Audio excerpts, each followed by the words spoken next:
नमस्कार दोस्तों, मैं हूं लोकेंद्र मिश्रा और आप सबका स्वागत है आज की इस वीडियो में। क्लास 10th, जैसा कि आपको ऊपर दिख रहा होगा, क्लास 10th की एनसीईआरटी की जो साइंस की किताब है उसका पहला चैप्टर है chemical reactions and chemical equations.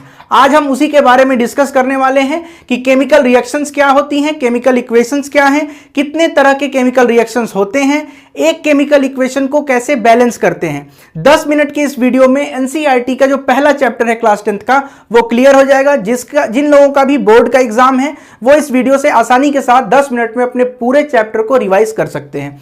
तो चलिए शुरुआत करते हैं। सबसे पहले बात करें कि कैसे पता चलेगा हमें कि कहीं केमिकल रिएक्शन हुआ है, कहीं कोई रासायनिक अभिक्रिया हुई है, यह पता कैसे चलता है। तो यह पता तब चलेगा जब किसी वस्तु में, देखिए एक चीज होता है रिएक्टेंट और एक होता है प्रोडक्ट। दो चीज अगर आपस में रिएक्ट कर रहे हैं और कोई नया चीज बन रहा है तो जो नई चीज बनी है उसे प्रोडक्ट कहेंगे, और जिन दो ऑब्जेक्ट्स के बीच में, जिन दो चीजों के बीच में रिएक्शन हुआ है उन्हें हम कहते हैं रिएक्टेंट। अब देखिए जरूरी नहीं है कि रिएक्टेंट दो हो, यहां पे मैंने लिखने के लिए बताया कि रिएक्टेंट 1 और रिएक्टेंट 2, मतलब दो चीजें आपस में रिएक्शन किया दो चीजों ने और एक तीसरा चीज बन गया जिसको हम प्रोडक्ट कहते हैं। यहां समझिए सबसे पहले कि कैसे पता चलेगा कि केमिकल रिएक्शन हुआ है। तो देखिए केमिकल रिएक्शन जब होगा तो जो चीज रिएक्ट कर रही है उससे एक नया प्रोडक्ट बनेगा और उसकी अवस्था में परिवर्तन हो सकता है, स्टेट में चेंज, मतलब अगर सॉलिड है तो वो लिक्विड बन जाए, लिक्विड है तो गैस बन जाए, ऐसी कुछ चीजें हों। दूसरी चीज, कलर में चेंज आ जाए, वास्तव में जिसको रिएक्ट कराया जा रहा है प्रोडक्ट का कलर रिएक्टेंट के कलर से डिफरेंट हो सकता है। तीसरी चीज, इवोल्यूशन ऑफ अ गैस, कोई गैस वहां से जब रिएक्शन होगा तो कोई गैस रिलीज होगी प्रोडक्ट के फॉर्म में, वो भी अगर होता है तो हम कहेंगे कि केमिकल रिएक्शन हुआ है। या फिर तापमान में कोई ना कोई चेंज आए, अब वो तापमान अधिक भी हो सकता है और कम भी हो सकता है, तो टेम्परेचर में चेंज, ये चार चीजें अगर हो रही हैं तो हम कहेंगे कि ये केमिकल रिएक्शन हो रहा है। केमिकल इक्वेशन कैसे लिखते हैं, तो देखिए एक होता है वर्ड इक्वेशन, एक होता है सिंबल इक्वेशन। वर्ड का मतलब है आपने लिख दिया कॉपर प्लस ऑक्सीजन बराबर कॉपर ऑक्साइड, तो ये वर्ड के फॉर्म में हमने लिखा है। और यहां आपने लिखा magnesium plus oxygen magnesium oxide, यहां हमने सिंबल का यूज किया है। मैग्नीशियम का जो सिंबल होता है वो Mg होता है, ऑक्सीजन का O होता है, तो एक एटम मैग्नीशियम का, एक एटम ऑक्सीजन का, यहां पे मॉलिक्यूल है O2 मॉलिक्यूल, ये बन जाता है MgO मैग्नीशियम ऑक्साइड। आप एनसीईआरटी की किताब खोलिएगा, पहला एक एक्टिविटी दिया हुआ है कि मैग्नीशियम के स्ट्रिप को साफ करके जलाने का, उसको जलाएंगे तो व्हाइट कलर का एक पाउडर बनेगा, उस पाउडर को कहते हैं मैग्नीशियम ऑक्साइड। और स्टेट में चेंज और क्या क्या चीजें होती हैं वो आपको उस प्रैक्टिकल से पता चल जाएगा, वो एक एक्सपेरिमेंट दिया हुआ है। तो देखिए रिएक्टेंट मिलके बनाता है प्रोडक्ट, इसी को कहते हैं केमिकल रिएक्शन।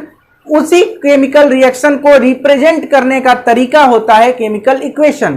केमिकल इक्वेशन में हम एलिमेंट्स को या जो भी रिएक्टेंट होते हैं उनके सिंबल को लिखते हैं और बाद में एक एरो के बाद इधर जो प्रोडक्ट आता है राइट हैंड साइड में इसको प्रोडक्ट कहते हैं और लेफ्ट हैंड साइड में जो है उसको रिएक्टेंट कहते हैं। यहां मैग्नीशियम और ऑक्सीजन के मिलने से मैग्नीशियम ऑक्साइड बना है। यह केमिकल इक्वेशन बैलेंस नहीं है। केमिकल इक्वेशन बैलेंस कैसे करते हैं आप समझेंगे। How to balance a chemical equation, किसी रासायनिक अभिक्रिया को कैसे बैलेंस करें, कैसे संतुलित करें। कॉन्सेप्ट एक आपको समझना पड़ेगा, कॉन्सेप्ट है law of conservation of mass, यानी कि द्रव्यमान के संरक्षण का नियम।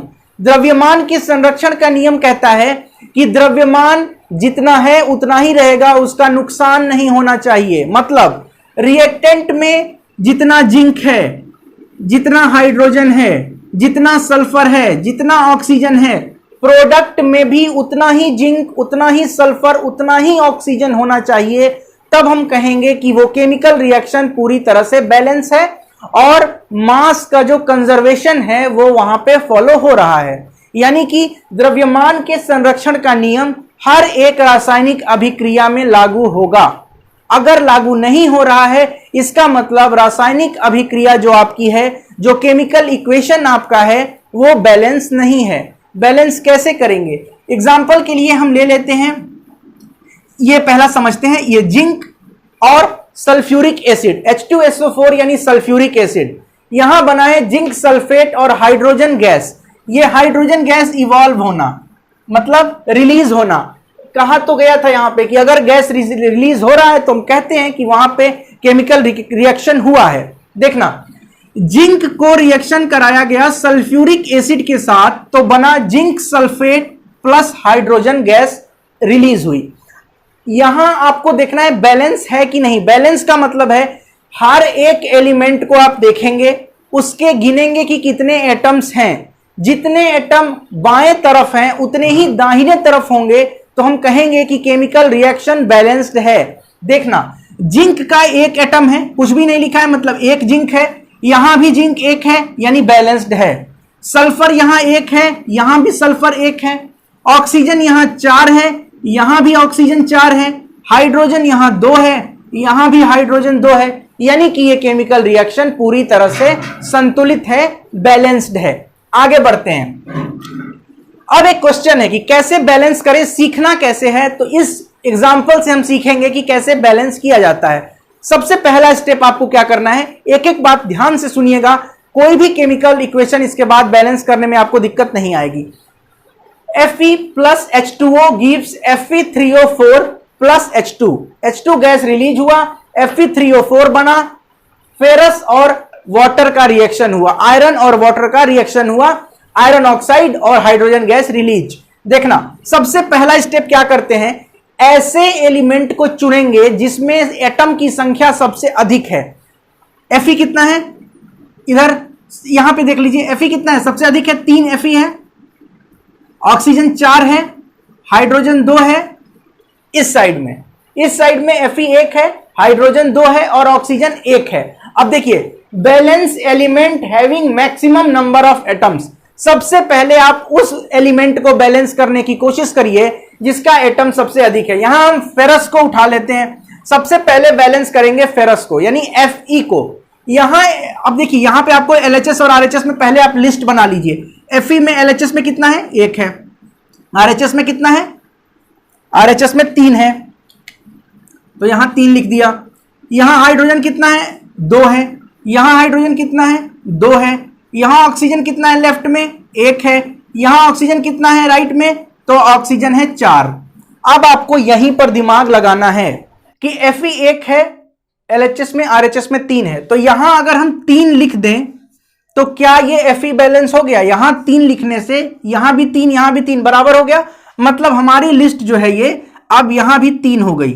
ये अब इसको काट दे, ये रहने दे, तो 3-3 बैलेंस। हाइड्रोजन पहले से बैलेंस है, ऑक्सीजन बैलेंस नहीं है। ऑक्सीजन बैलेंस करने के लिए यहां 4 है, तो यहां ऑक्सीजन कितना होना चाहिए, यहां भी 4 होना चाहिए, तो यहां हमने लिख दिया 4। जैसे ही आपने यहां 4 लिखा, आपका ऑक्सीजन जो है वो बैलेंस हो गया। यहां भी 4 हो गया, ये कट कर दो, ये सही है। लेकिन हाइड्रोजन हो गया 8 और यहां हाइड्रोजन है 2। क्या करें कि यहां भी 8 हाइड्रोजन हो जाए, तो यहां पर अगर हम 4 लिख देंगे तो 4 × 2 8 हाइड्रोजन हमें मिल गया। तो क्या करना था आपको, देखिए, सबसे पहले आपको सबसे वैसा एलिमेंट चुनना था जिसके एटम सबसे अधिक हैं, उसको बैलेंस करना था। फिर राइट पार्शियली बैलेंस्ड इक्वेशन। अब आपको पार्शियली बैलेंस्ड इक्वेशन क्या बना था, 3Fe plus H2O plus H2O, ये बना था Fe3O4 और प्लस हाइड्रोजन। ये पार्शियली बैलेंस्ड है, आधा बैलेंस हुआ है, सिर्फ Fe बैलेंस हुआ है। फिर आप दूसरे बार क्या किया, आपने ऑक्सीजन बैलेंस किया, 4 लगाया, फिर एक बार इक्वेशन लिख दीजिए ताकि आपको याद रहे, समझ में आए कैसे करना है। बैलेंस अदर एलिमेंट्स, फिर दूसरे एलिमेंट को, ऑक्सीजन को बैलेंस किया, फिर ऐसे ही हाइड्रोजन को बैलेंस किया। अब इसको वेरीफाई करते हैं कि क्या ये सही है। वेरीफाई करने का मतलब है रिएक्टेंट में जितने एटम हैं प्रोडक्ट में भी उतने एटम होने चाहिए। देखना, Fe के 3 एटम रिएक्टेंट में, प्रोडक्ट में कितने, 3, सही है। हाइड्रोजन के 8 एटम रिएक्टेंट में, प्रोडक्ट में कितने, 8, सही है। ऑक्सीजन के 4 एटम रिएक्टेंट में, प्रोडक्ट में कितने, 4। यानी कि वेरिफिकेशन में हमने पाया कि जितने एटम रिएक्टेंट में हैं उतने ही एटम प्रोडक्ट में हैं, यानी कि कंजर्वेशन ऑफ मास, द्रव्यमान के संरक्षण का नियम यहां पे सत्य है। जैसे ही ये पता चला कि ये सच है, इसका मतलब हमारा केमिकल इक्वेशन अब बैलेंस हो गया है। इस तरह से हम किसी भी केमिकल इक्वेशन को बैलेंस कर सकते हैं। अब हम जल्दी से समझते हैं कि केमिकल रिएक्शन कितने प्रकार के होते हैं। तो देखिए टाइप्स ऑफ केमिकल रिएक्शन में पहला है कॉम्बिनेशन रिएक्शन। कॉम्बिनेशन का मतलब होता है दो चीज मिलके कुछ एक नई चीज बनाए। जहां पर दो अलग अलग चीजें मिलके नई चीजें बनाए उसको हम कहेंगे कॉम्बिनेशन रिएक्शन। यहां देखिए CaO plus H2O, calcium oxide plus water मिलके बना रहे हैं calcium hydroxide plus heat release होगा इसमें। जहां हीट रिलीज होगा वो एक्सोथर्मिक प्रोसेस है, बाहर हीट फेंकेंगे तो एक्सोथर्मिक और हीट एब्जॉर्ब होगा तो एंडोथर्मिक। आपको याद रखना है ये बातें। अब कैल्शियम ऑक्साइड को वाटर के साथ जब रिएक्शन कराया तो कैल्शियम हाइड्रोक्साइड, एक चीज बनी, दो चीजों से मिलकर एक चीज बनना, कॉम्बिनेशन रिएक्शन। अब आप पहचान लेंगे। दूसरा डीकंपोजिशन, माने एक से टूटकर दो अलग अलग बनना। देखना 2FeSO4 फेरस सल्फेट है, हीट जब इसको करेंगे तो ये Fe2O3 और SO2 और SO3 में टूट जाएगा। अलग अलग एटम्स में अलग अलग तीन प्रोडक्ट बन रहे हैं, एक रिएक्टेंट है। रिएक्टेंट दो है या तीन है, प्रोडक्ट एक बने तो कॉम्बिनेशन रिएक्शन। एक रिएक्टेंट से अलग अलग प्रोडक्ट बने तो डीकंपोजिशन रिएक्शन। और डिस्प्लेसमेंट रिएक्शन का मतलब है यहां भी दो प्रोडक्ट हैं, दो रिएक्टेंट हैं। देखिएगा प्रोडक्ट भी दो हैं लेकिन अंतर है, यहां पर इस कॉपर सल्फेट में जो कॉपर है इसको Fe ने रिप्लेस कर दिया, मतलब आयरन कॉपर के जगह पर आ गया, रिप्लेस किया या डिस्प्लेस किया। डिस्प्लेस करने का मतलब होता है डिस्प्लेसमेंट रिएक्शन, विस्थापन कर देना। यहां पर कॉपर को फेरस ने विस्थापित कर दिया है तो बन गया है FeSO4 और कॉपर अलग हो गया, यानी कि सल्फर के साथ फेरस जाके रिएक्ट कर गया, कॉपर को अलग कर दिया। यह है डिस्प्लेसमेंट। अगला है double displacement reaction. Double displacement भी एक तरह का डिस्प्लेसमेंट है लेकिन इस बार दो चीजें डिस्प्लेस होंगी। कैसे? देखिएगा Na2SO4 और BaCl2, Na2SO4 और BaCl2 क्या हुआ है, Na जो है ये जाके क्लोरीन के साथ जुड़ गया और सल्फर जो ये बेरियम जो है ये जाके जुड़ गया सल्फर के साथ। है दोनों अलग अलग लेकिन दोनों एक दूसरे को डिस्प्लेस कर रहे हैं, दो बार डिस्प्लेसमेंट हो रहा है। It means this is known as double displacement reaction. तो यहां पे Na2SO4 से Na जाके मिला क्लोरीन से तो बन गया 2NaCl सोडियम क्लोराइड, और बेरियम जाके मिला सल्फर से सल्फेट से तो बन गया बेरियम सल्फेट BaSO4। दूसरा आता है, अगला है oxidation reduction reaction. Oxidation reduction reaction को हम कहते हैं, एक और नाम देते हैं और वो नाम होता है क्या, वो नाम होता है रेडॉक्स रिएक्शन। अब रेडॉक्स रिएक्शन या ऑक्सीडेशन रिडक्शन में क्या होगा, एक ऐसा एलिमेंट होगा जो ऑक्सीडाइज होगा, दूसरा होगा रिड्यूस होगा। ऑक्सीडाइज होने का मतलब है ऑक्सीजन प्राप्त करना, रिड्यूस होने का मतलब है ऑक्सीजन का लॉस कर देना। देखिएगा CuO कॉपर ऑक्साइड है, CuO को जब हम हाइड्रोजन से ट्रीट करा रहे हैं तो ये कॉपर अपने आप अलग हो गया। देखिए यहां पे कॉपर प्रोडक्ट साइड में कॉपर अलग हो गया और H2O यानी कि जल पानी बन गया।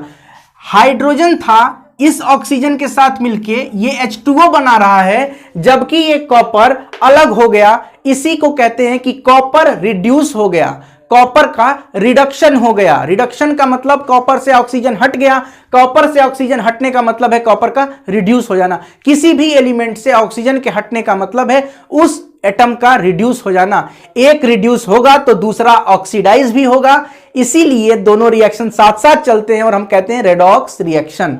रेडॉक्स में RED मतलब रिडक्शन और ऑक्स मतलब ऑक्सीडेशन। तो आपको ये सारी बातें समझ में आ गई होंगी। एक चीज और, आपके एनसीईआरटी में एक टॉपिक है कोरोजन। कोरोजन का मतलब होता है जंग लगना। आयरन को जब आप ऑक्सीजन के प्रेजेंस में रखेंगे, खुली हवा में छोड़ देंगे बिना पेंटिंग वगैरह किए, तो उसके ऊपर एक परत जम जाती है, इसको कहते हैं जंग लगना। ये जंग लगना क्या है कि आयरन के ऊपर एक ऑक्साइड का लेयर आ गया है, आयरन ऑक्साइड जिसको कहते हैं।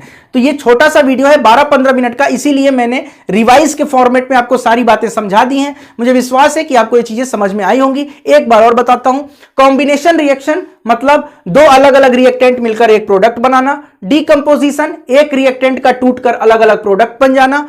डिस्प्लेसमेंट, एक रिएक्टेंट दूसरे रिएक्टेंट को डिस्प्लेस कर दे, जैसे यहां पे आयरन ने कॉपर को हटाया तो FeSO4 बन गया।